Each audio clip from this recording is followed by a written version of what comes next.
야곱처럼 그 이름에 어울리게 살아온 사람은 없습니다. 태어날 때부터 형 에서의 발뒤꿈치를 잡고 나오면서 야곱이라고 하는 이름을 얻었는데, 그 위에 살아가는 그의 삶의 모든 이야기는 그야말로 속이는 자 혹은 속여 빼앗는 자라고 하는 야곱이라는 이름에 정말 걸맞는 그런 삶을 살았다, 이렇게 말할 수 있죠. 자, 여기에서 한 가지 질문이 나오죠. 이삭은 왜 아들의 이름을 그따위로 지었을까 하는 거죠. 그렇잖아요. 이삭은 왜 아들의 이름을 그런 식으로 지었을까? 아무리 태어날 때 형의 발뒤꿈치를 잡고 나왔다 하더라도 그렇다고 이름을 속이는 자라는 의미의 야곱이라고 지은 것은 정말 이해가 안 된다. 자, 그래서 학자들은 설명을 합니다. 이 발뒤꿈치를 잡은 자라고 하는 야곱이라는 말에는요, 속이는 자라는 뜻 그것만 있는 것이 아니라 뒤쫓아가는 자, 추월하는 자라고 하는 좋은 뜻도 있다는 거예요. 그래서 이삭은 야곱이라고 그렇게 이름을 지은 것인데, 야곱이 살면서 그 좋은 뜻보다는 속이는 자라고 하는 그 뜻에 걸맞게 살아서 그렇게 굳어지고 만 것이다, 그렇게 말하죠. 여하튼 야곱은요 정말 야곱답게 살았습니다. 그래서 그의 형 에서가 자기의 축복을 야곱이 가르쳤을 때 이렇게 말합니다. 그의 이름을 야곱이라 함이 합당하지 아니하니까 라고. 그렇게 살았어요, 야곱은. 자, 그런데 이런 야곱의 삶의 그럼 특징이 뭐냐? 야곱의 삶의 특징이 무엇인가? 우선 그건 바로 JQ를 많이 사용한 그런 삶이다.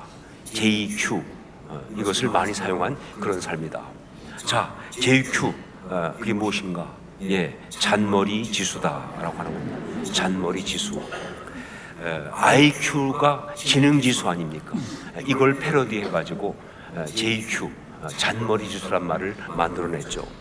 어떤 문제에 직면했을 때 정당한 방법으로 그 문제를 풀어내는 것이 아니라 꼼수나 변칙적인 그런 방법으로 그 문제를 모면하는, 푸는 게 아니에요. 모면하는 그 문제를 벗어나는 그런 능력 지수, 이걸 갖다가 JQ라고 하는 겁니다. 잔머리 지수다. 야곱은 그야말로 JQ가 정말 발달했습니다. 정말 그 JQ, 잔머리를 너무 많이 사용하면서 그 삶을 살았다, 이렇게 말할 수 있어요. 형 에서의 축복을 가로챌 때도요, 잔머리를 썼습니다. 그래서 팥죽 가지고 배고픈 형을 갖다가 딱 속여가지고 장자권을 빼앗질 않나. 그리고 축복받을 때도 형인 것처럼 속여가지고, 물론 그때는 어머니 이삭의 협찬이 있었죠, 그렇죠? 그래서 형 대신에 그 축복을 갖다가 대신 가로채질 않는가, 이런 식으로 형 에서의 축복을 가로챘습니다. 자, 외삼촌 라반과의 관계에서도요 정말 잔머리를 많이 씁니다. 물론 라반이 먼저 야곱을 속였지만, 그러나 여러분, 잔머리에 관한 라반은 야곱의 상대가 못 됩니다. 바로 되치기를 당해가지고, 그래서 이제 야곱이 양떼와 염소떼를 우생학적인 방법까지 동원해가지고 다 자기 것으로 빼돌리고, 그리고는 분위기가 안 좋아지니까 라반이 없는 틈을 타서 탈출을 하기도 한 것이죠. 자, 그런데 이렇게 JQ를 많이 사용한 결과 어떻게 되었느냐? 말씀드린 것처럼 이 잔머리라고 하는 것은요, 문제를 풀어내는 것이 아니에요. 문제를 해결하는 것이 아니에요. 문제를 단지 모면할 뿐이다. 문제로부터 회피하는 거예요. 그러니까 잔머리를 많이 쓰면 쓸수록 말이죠, 오히려 그 삶이 더 꼬인다는 거예요. 그리고 더 피곤해지는 거예요. 야곱의 삶은 그래서 정말 피곤했습니다.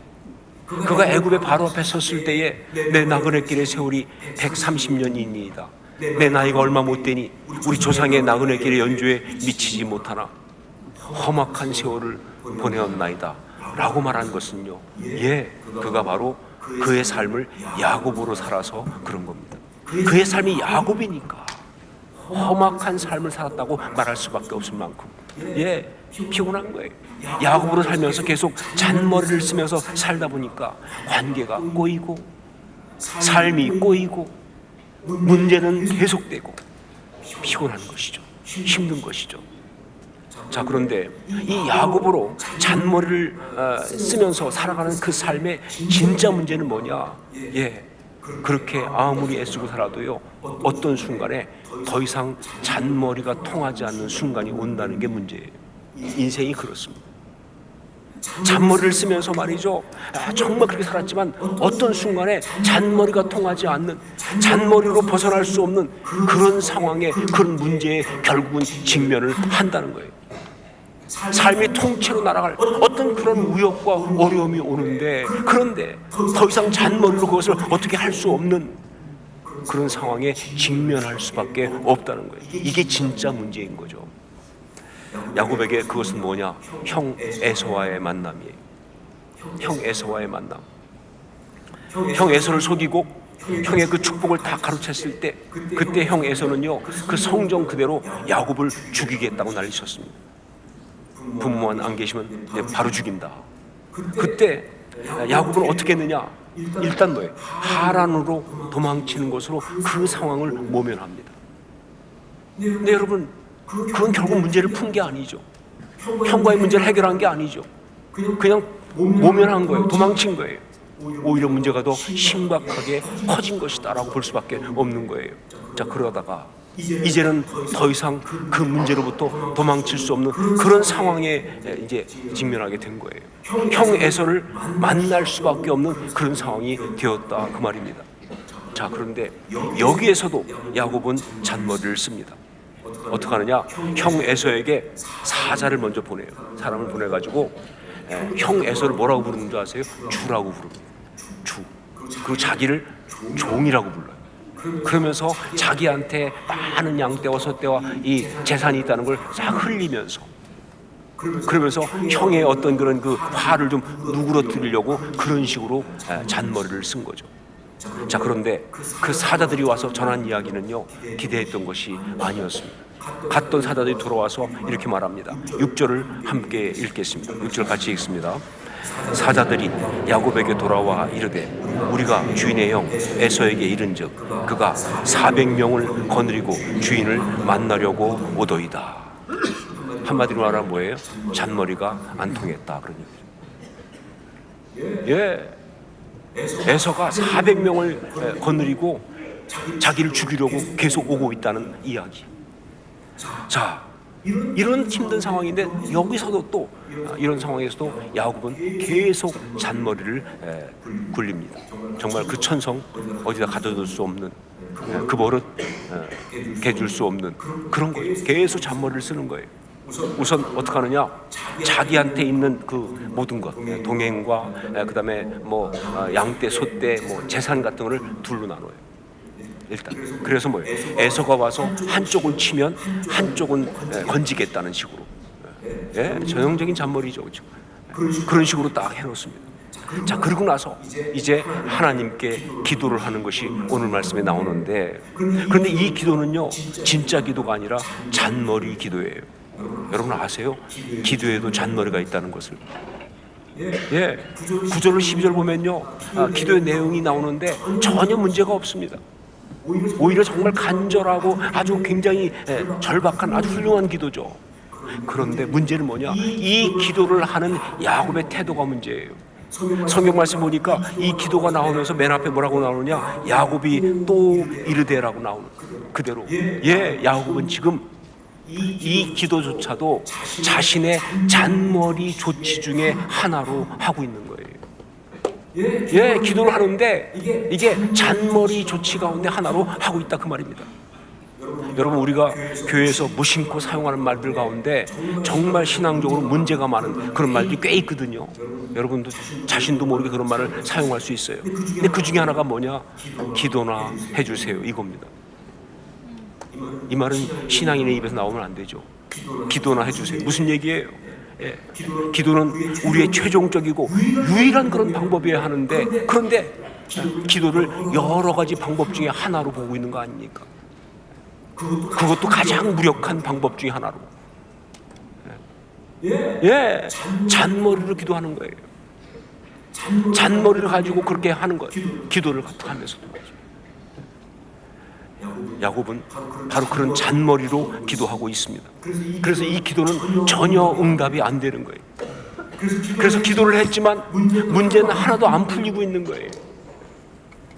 자, 그래서 그렇게 기도하고 나도 여전히 안심이 안 되고 두렵고 불안하니까 그 다음 날 어떻게 하느냐? 형 에서에게 줄 예물을 따로 뗍니다. 물질로 어떻게 해보겠다는 거죠.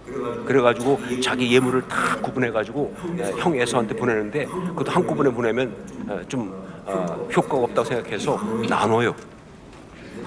몇 번 나눠가지고 첫 번 주고 좀 이따 두 번째 가게 하고 3번 시차별로 막 이래가면서 형의 감정을 풀어보려고 굉장히 애를 쓰고 있어요.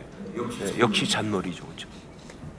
그런데 그렇게 해도 야곱의 그 형 에서를 만나는 두려움과 불안함은 절대로 사라지지 않죠. 잔머리니까. 그래서 어떻게 하느냐? 야복강을 사이에 두고 형 에서에게 보내는 예물들을 먼저 보내고 자기는 야복강 이쪽에 이제 가족들과 모든 것과 같이 있는 겁니다. 무슨 얘기예요? 최후의 보루다 이거죠. 마지막에 그래도 강이라도 있으면 조금 어떻게 피할 수 있지 않겠나 싶어갖고 강 이쪽에다가 이제 모든 걸 놔두고 그러고 있는 거예요. 그렇게 하루를 보내고 있는데 역시 잔머리다. 하지만 잔머리니까 밤이 되면서 그 불안함과 두려움을 도저히 이길 수가 없는 거예요. 해결이 안 되죠. 그래서 여기서 야곱이 결단을 하게 됩니다. 야곱이 결단을 하게 되는 것이죠. 22절로 24절 말씀 같이 읽겠습니다. 22절 24절 함께 읽습니다.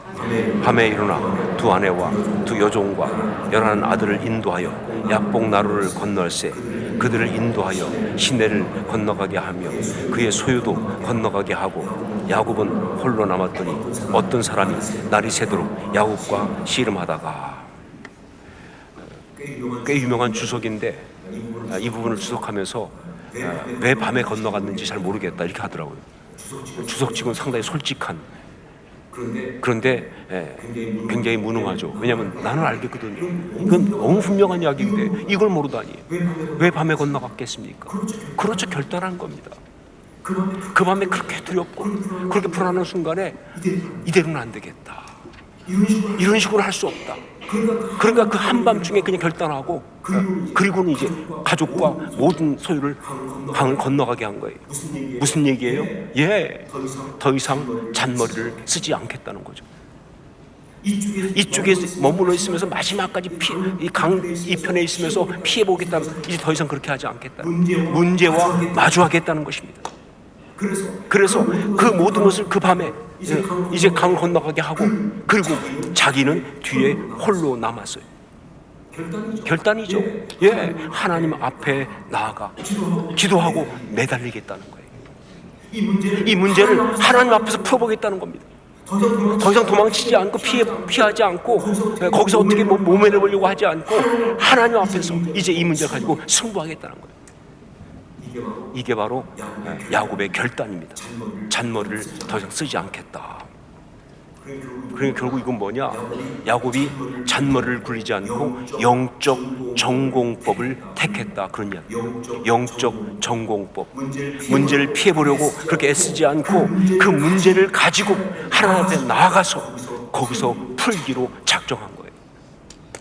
여러분, 우리가 신앙인이라고 한다면 우리는 영적 전공법을 택해야 합니다. 그게 신앙인이에요. 많은 사람들이 정말 관계에 문제가 있을 때, 어떤 상황에 문제가 있을 때, 어떤 삶의 문제가 있을 때, 내면의 문제가 있을 때 그걸 그냥 어떻게 자기 머리로 잔머리로 풀어보려고 이 방법 저 방법 별별 많이 해가면서 근데 여러분 그거 안 풀리죠. 풀릴 것 같았으면 벌써 풀렸죠. 계속 문제는 계속되는데 못 풀고 있는 거예요. 근데 그가 신앙이라면요, 당연히 뭐예요? 영적 전공법을 택해야죠.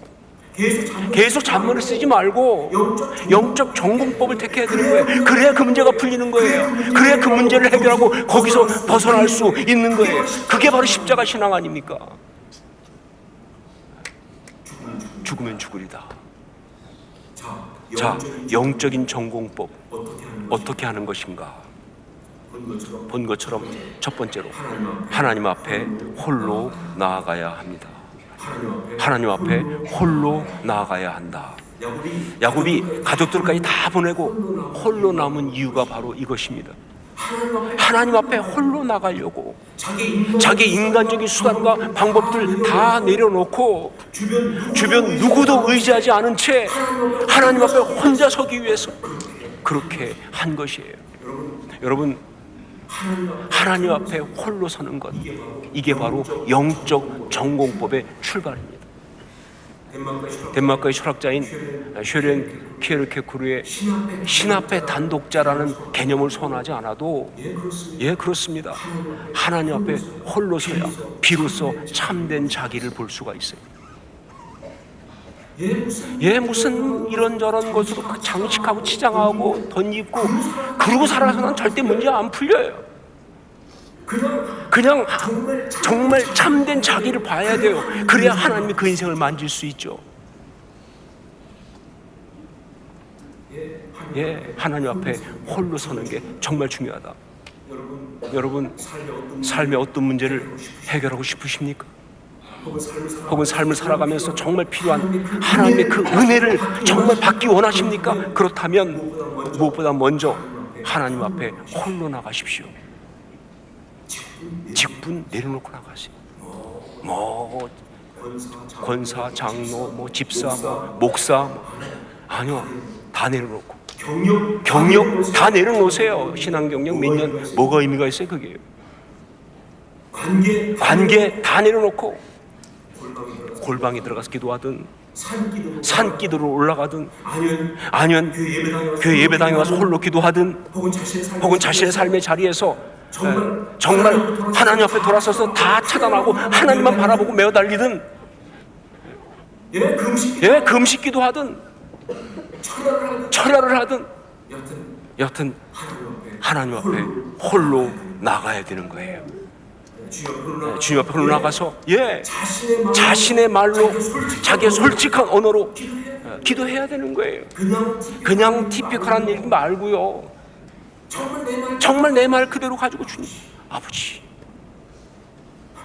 하나님, 그냥 내 언어를 가지고 기도해야 되는 거예요. 그러면 하나님의 역사가 시작됩니다. 이것이 바로 영적인 전공법이에요. 그 전공법의 첫 번째이죠. 두 번째는 하나님께 자신의 연약함과 아픔을 있는 그대로 쏟아 놓아야 합니다. 하나님께 자신의 연약함과 아픔을 있는 그대로 쏟아 놓아야 한다. 우리 25절 말씀을 함께 읽겠습니다. 25절 같이 읽습니다. 자기가 야곱을 이기지 못함을 보고 그가 야곱의 허벅지 관절을 치매 야곱의 허벅지 관절이 그 사람과 씨름할 때에 어긋났더라. 여기에서 이 허벅지라고 하는 이것은요 히브리어로 야레크라고 하는 말입니다. 근데 이것은요 무슨 뜻이냐? 생의 원천 혹은 인간의 기초를 의미하는 단어.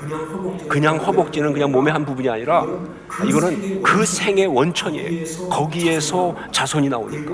그리고 이건 그 삶의 기초예요. 그러다 보니까 여러분 아시는 것처럼 아브라함의 그 늙은 종이 이제 리브가를 데리러 갈 때 그때 어떻게 합니까? 아브라함의 허벅지 밑에 손을 집어넣고 맹세하잖아요. 그렇게 맹세하는 거예요. 그 존재와 맹세하는 거니까. 자, 그렇기 때문에 이 허벅지를 쳤다는 것, 이게 무슨 뜻이냐? 그 삶을 통째로 뒤집었다는 뜻이에요. 존재를 다 뒤집은 겁니다. 그래서 성경에 보면 자기가 스스로 허벅지를 친다. 무슨 뜻이에요? 통렬한 회개입니다. 자기 허벅지 친다는 건요 정말 굉장한 회개를 의미한다. 에스겔 21장 12절 보면 인자야 너는 부르짖어 슬피 울지어다. 이것이 내 백성에게 임하며 이스라엘 모든 고관에게 임함이로다. 그들과 내 백성이 함께 칼에 넘긴 바 되었으니 너는 내 넓적다리를 칠지어다. 회개하라는 거죠. 그러니까 오늘 말씀에서 하나님께서 야곱의 허벅지 관절을 쳐서 그게 어긋나게 했다 하는 것이 무슨 뜻이냐? 하나님이 야곱을 통째로 뒤집어 턴 거예요.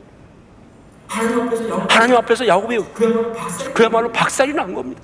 인간적인 모든 연약함과 아픔이 그대로 다 쏟아져 나오고 그가 철저하게 회개하며 부르짖은 거예요.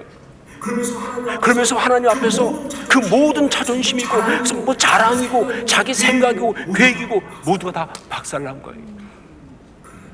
그래야 돼요. 그래야 됩니다. 영적인 전공법은요, 하나님 앞에서 자기가 철저하게 부서지는 거예요. 하나님 앞에서 자신이 철저하게 무너지는 거예요. 자신의 연약함과 무력함을 솔직히 인정하고 고백하고 어린아이처럼 우는 거예요. 그래서 저는 정말 이런 경험을 갖고 있습니다. 하나님 앞에서 가장 힘들 때, 그땐 그냥 어린아이처럼 울어요. 그럴 수밖에 없어요. 뭐 폼 잡을 수 없어요. 진짜 아이들처럼 발 뚝 뻗고 엉엉 운 적도 많이 있어요. 하나님 어떻게 해요? 하나님 어떻게 하면 좋아요? 하나님 나 무서워요. 하나님 나 못합니다. 제가 어떻게 풀어야 걸려? 그게 바로 영적 전공법이에요. 그래야 하나님 역사하시죠. 그래야 하나님께서 그의 삶을 주관하기 시작하시는 거예요.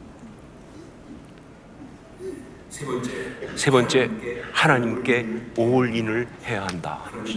하나님께 올인을 해야 합니다. 우리 26절 말씀을 함께 읽겠습니다. 26절 같이 읽습니다. 그가 이르되 날이 새려하니 나로 가게 하라. 야곱이 이르되 당신이 내게 축복하지 아니하면 가게 하지 아니하겠나이다. 이게 무슨 뜻이에요? 이것은요, 야곱이 하나님께 그의 모든 것을 딱 걸고 메어 달리고 있다, 그런 이야기입니다.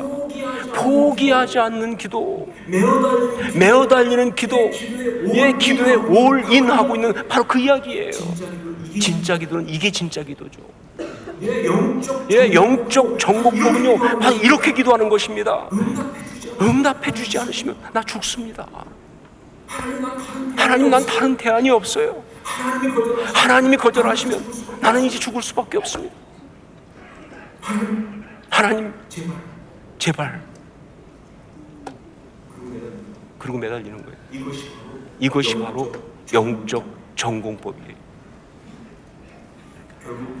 결국 하나님이 지셨습니다. 아니, 정확히 말하면 야곱이 하나님을 이긴 것입니다. 성경이 너무나 파격적으로 그렇게 말하고 있어요.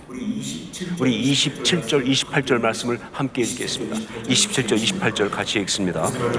그 사람이 그에게 이르되 내 이름이 무엇이냐? 그가 이르되 야곱이니이다. 그가 이르되 내 이름을 다시는 야곱이라 부를 것이 아니요 이스라엘이라 부를 것인데 이는 내가 하나님과 및 사람들과 겨루어 이겼음이니라. 진정한 기도의 응답은 바로 하나님을 이기는 것입니다. 정확히 말하면요, 하나님을 이기고 그리고 사람들을 이기는 거예요. 그렇게 문제가 풀리는 거예요. 먼저 하나님을 이기고 그리고 사람들을 이깁니다. 그렇게 문제가 풀리면서 응답이 되는 거예요. 이때 하나님이 야곱에게 새 이름을 지어주십니다. 그것이 바로 뭐예요? 이스라엘이라고 하는 이름이잖아요. 이스라엘. 의미는 하나님과 씨름하여 이긴 자라는 뜻입니다. 하나님과 씨름하여 이긴 자. 근데 여러분, 이 이스라엘이라고 하는 이름의 진정한 의미는요, 또 아주 정말 중요한 의미가 하나 있는데 이걸 우리가 놓치면 안 되죠. 그게 바로 뭐냐? 그건 바로 영적 전공법입니다. 그 이름은요, 영적 전공법으로 갈 때 얻는 이름이에요. 이스라엘. 그 의미는 뭐냐? 영적 전공법으로 믿는 자예요. 야곱이 이스라엘이 되었습니다. 이건 뭐냐? 잔머리를 굴며 살던 인생이 영적 전공법으로 살아가는 인생이 되었다, 그런 뜻이죠. 자기의 노력으로 살아가던 인생이 하나님의 은혜로 살아가는 그런 인생이 되었다, 그런 이야기입니다. 자기 궤, 자기의 어떤 생각으로 살아가던 인생이 이제 하나님을 의지하면서 살아가는 진짜 신앙이 되었다, 그런 이야기예요. 그래서 여러분, 그 야곱의 새 이름이 바로 무엇이 되었습니까? 하나님의 선택된 백성, 이스라엘 백성의 이름이 된 거 아닙니까? 이게 그냥 우연이 된 것이 이게 그냥 우연이 된 것이 아니죠. 누가 예, 하나님 백성이냐? 누가 하나님 백성이냐 그 말이에요. 어떤 사람이 하나님 백성이냐? 어떤 사람이 하나님 백성이냐 그 말이에요. 이스라엘. 영적 전공법으로 살아가는 그 사람이 하나님 백성이라는 이야기예요. 그렇기 때문에 그것은 영적으로 또 누구의 이름이냐? 우리의 이름이다. 우리가 이스라엘이니까. 오늘 말씀 가운데 여러분이 다른 거 다 놔도 꼭 붙들고 가야 될 것이 있습니다. 예, 내 이름을 다시는 야곱이라 부를 것이 아니요 이스라엘이라 부를 것이다. 이 약속을 받을 수 있기를 주여 축원합니다. 그게 오늘 말씀.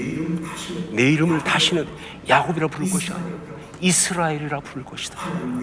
하나님 그렇게 우리에게 말씀하셨습니다. 예, 우리는 야곱이 아니라 이스라엘입니다.